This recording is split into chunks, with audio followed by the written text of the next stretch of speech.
बलुत्या आलुत्याला SC मधलं आरक्षण मिळावं। तुझी नौटंकी बस झाली आता।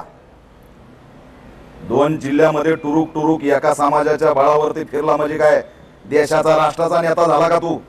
आणि एससी आरक्षणाकडे जर वाकड्या नजरेने बघितलंस तर डोळे सुद्धा काढू लक्षात ठेव। सिद्धनाथ महाराजची औलाद आहे, गळ्यात मडका आणि पाटीला झाडू भोगलेली औलाद आहे। मूळ आरक्षण डॉक्टर बाबासाहेब आंबेडकरांनी एससी एसटी ला दिलं। 1978 1994 पासून या महाराष्ट्रामध्ये आरक्षणाचं भांडण सुरू आहे। त्यात कुठेही मागणी नव्हती।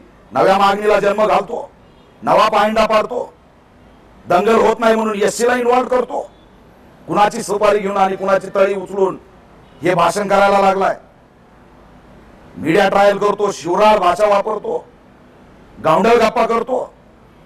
अरे 4 भुरटे टकूचे घेऊन फिरला म्हणजे तू काय मोठा विद्वान गेला काय लागून?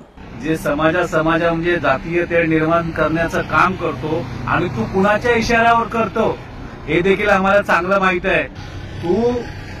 तू ज्या बाबासाहेब आंबेडकरांचं नाव घेतो त्या बाबासाहेब आंबेडकरांनी जे आरक्षण मिळवलं त्याच्या विरोधात काम करायला लागलास। एससी समाजाच्या आरक्षणाच्या बाबतीमध्ये जर थोबाड खोललं तर तो थोबाड फोडल्याशिवाय भीमराव सेना शांत बसणार नाही। तुला ही शेवटची वॉर्निंग आहे।